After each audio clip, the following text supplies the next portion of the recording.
करे कैसन कुलैन घेरत हूँ तो के पूजल जाइए जीजा। मरबू अरबू नाना कुलैन अरे नाही हो लाई जखिनिया से रामजी साव कियन के बर्फी लिया ली उज्जर उज्जर तू नाने मती हमानो करिया गुलाब जामुन ले ले जा तोहरिया मते खा खा खा होली में जीजा जील ससुरारे डाहला रंगवा छटक छटक के आवा आवा चिच्चू ए चिच्चू का हो होली में जीजा जील ससुरारे डाहला रंगवा छटक छटक के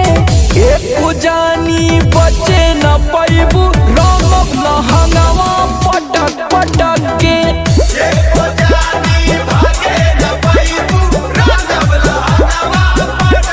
बहुत सन की जीजा आई।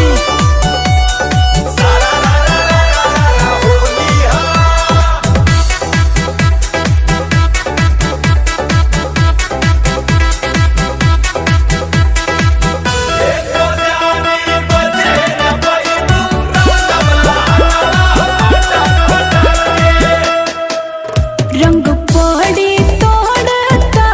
पड़ चलही बा भलही झापड़ चीख देबै सबको गरम भुजिया पापा आवा आवा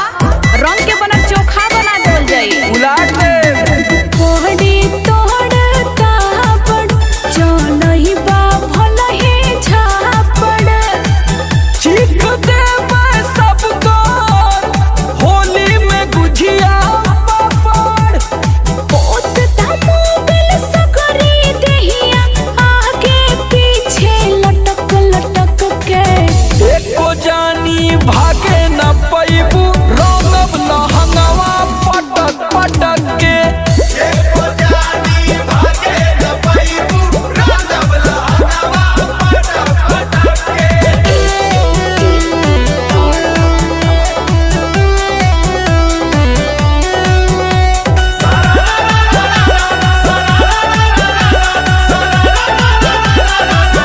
रंग किनले बानी अव्वल अब कोला जीजा लगबौल हमर त मनवा करे खेले के धरा धरौल बीन देवल जाई बरवा हाँ तावा नियरवा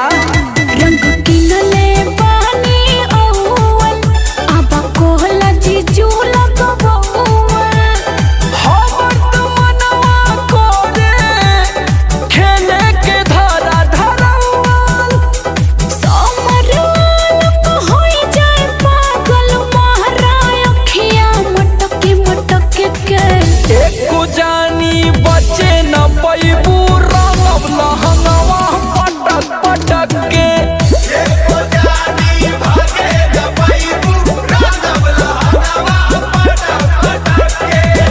सरकत का है लोगन आवा